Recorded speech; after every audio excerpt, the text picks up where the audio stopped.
Hello. And hello. Thank you. Thank you. Thank you. Thank you.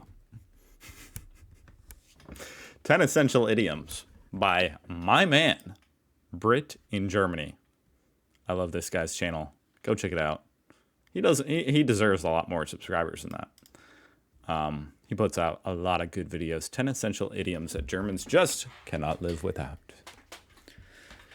Every German, I thought that said every German leader needs these. What does that mean? Every German learner. Let's go.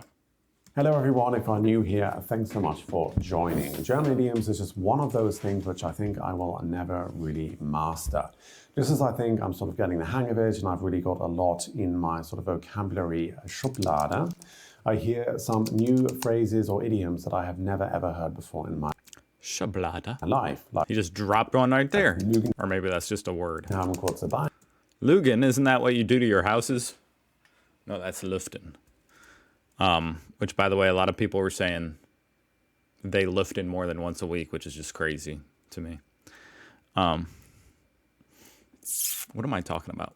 Or mit ihm kann man Pferde He's talking very fast. Mit ihm kann man stehlen. Pferde Idioms are, of stehlen. course, highly personal and highly regional. And these are then, in my opinion and my experience, idioms that Germans cannot live without. And what I mean by that is there is no really other, or there's no better way to articulate the expression than to just use the idiom. I'm going to try and give the equivalent. And that's saying a lot because German has a lot of very particular words.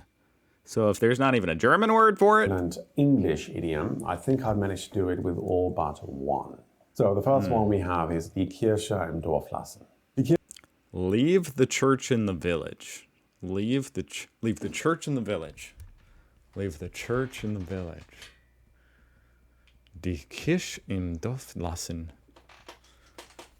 What does it mean? Like to leave? I think it means like leave like their old ways, like, or like what you your customs, like from where you're from. Leave that with where you grew up. Kirche im Dorf lassen is just one of those things that you have to learn. I don't think you can really sort of guess the meaning given the context. I just did. It's quite a difficult one to wrap your head Probably around. not.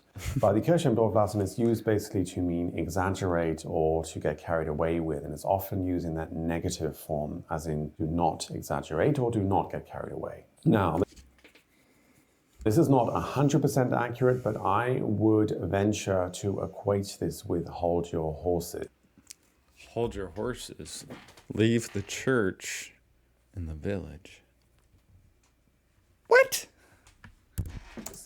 Hold your horses does have sort of the meaning of to wait or to stop, but it also means to, calm down and maybe don't, over-exaggerate or get carried away. The idiom originates when the church was really the heart of the village or the heart of the community. And if you've ever been to Germany, you will know that there are hundreds, thousands, if not hundreds of thousands of churches in Germany. You could potentially just say übertreib nicht oder komm doch runter, but it just doesn't really quite have the same weight to it as lass doch die Kirche im Dorf. And if it's anything like hold your horses, it's a little bit less like of a harsh way of saying it, Like hold your horses. It's not like calm down. That has a little bit of a different feeling right there. Die Daumen drücken. Die Daumen drücken. This one really needs no explanation. It is exactly the same as fingers crossed in English. It's the same as this? As in good. So like, well, this actually in English means if you're hiding it, it means it's actually a weird thing. I wonder if you guys do this. If you're saying a lie, the idea is if you have your fingers crossed, then you're allowed to lie. It's quite a bizarre thing. It's like if it's something kids do, like they'll lie to some their parent or something, and if they hold this behind their back. But it also means, good luck. I want good luck. luck, or I'm rooting for you, or I really hope you get the thing that you want. The crossing of the fingers seems to have its roots in Christianity when it actually originated with the two index fingers crossing, and it's now used often by children to, tell a white lie or to render a promise invalid when they put their crossed fingers behind their back. The Daumendruck. I never thought about that like deeply. Like it's kind of a strange thing. Like why would you do that? Why would you give it away that you're lying? Why don't you just not do it? Apparently also has sort of superstitious roots, as in the thumb was considered sort of a lucky finger, and to press the thumb down was a way of capturing demons so they don't hurt other people. And Daumendrücken is used in many other European countries, including Germany, Austria, Switzerland, Sweden, and even Russia and South Africa, whereas crossing of the fingers is used more in the English-speaking world, as well as places like France, Spain, and Belgium. Although maybe you can help me to corroborate this. Let me know in the comments where you are from and whether you So it's just fingers this? crossed or Daumen gedrückt. This would be very interesting to find out if this is actually true. This means good luck? Über den Schatten springen. This is a beautiful idiom, one of my favorites, because it just brings... To jump over your shadow. Über den Schatten springen. So springen means jump. That's cool. To jump over your shadow.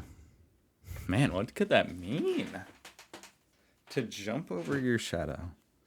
I think it means to get away with something.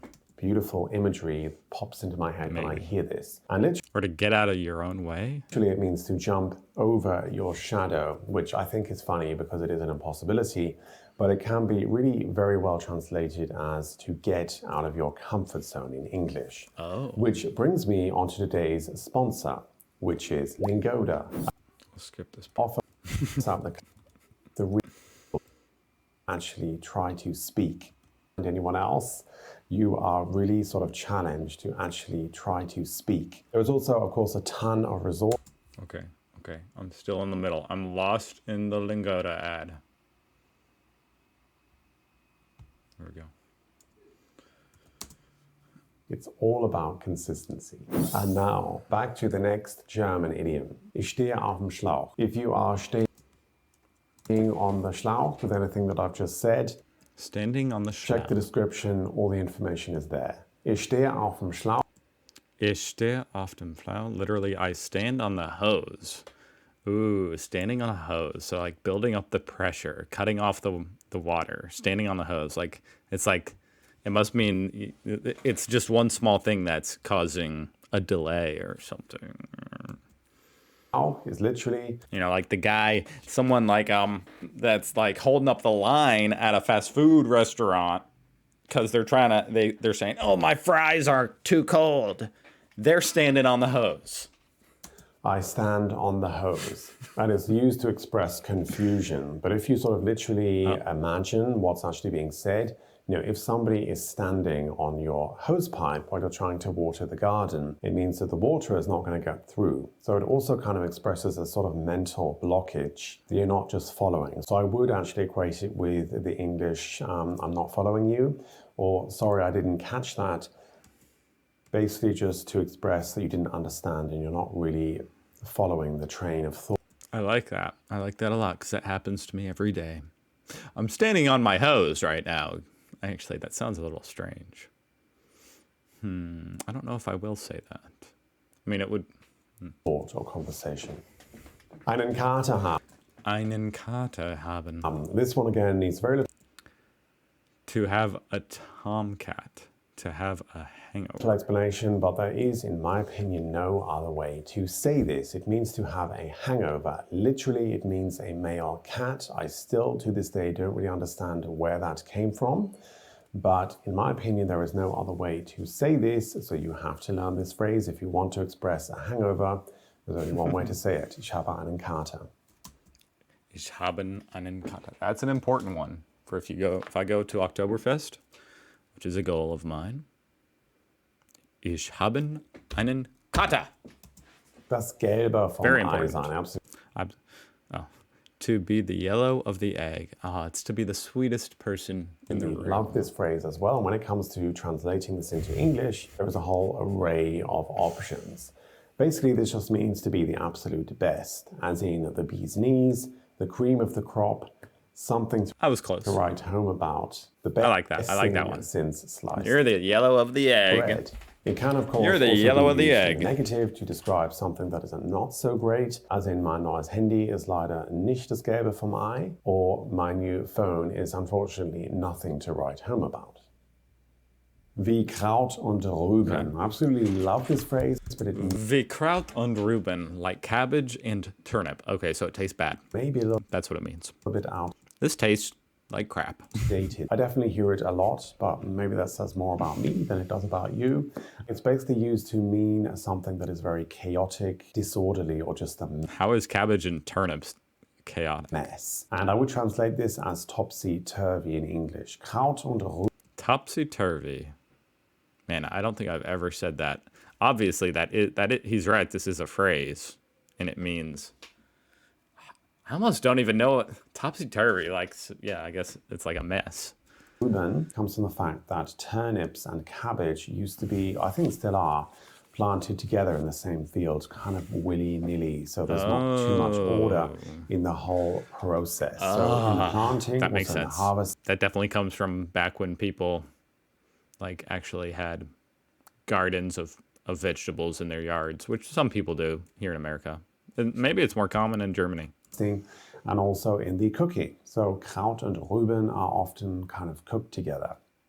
Die Beine in dem Bauch stehen. This is another one of those things where you just Die Beinen, die Bauch stehen. To have the legs standing in the belly. To have the legs standing in the belly. You're nervous. can't guess what You got the little legs going in your this is belly. meant to be meaning. The You got the nervous poops coming up. literal translation Little legs are running around your belly. of this is the legs are standing in the belly or the stomach. So what exactly could this be referring to? Well, Nervous. basically, it is used to mean that you have been waiting for a very long time. So if you kind of think about it, it does make a lot of sense. If you're standing at the bus stop outside in winter for hours on end, like everything starts to hurt. And it does sometimes feel like your feet and your legs are We don't do that here in America, so I don't know. kind of breaking, and then your Bus stop? What's that?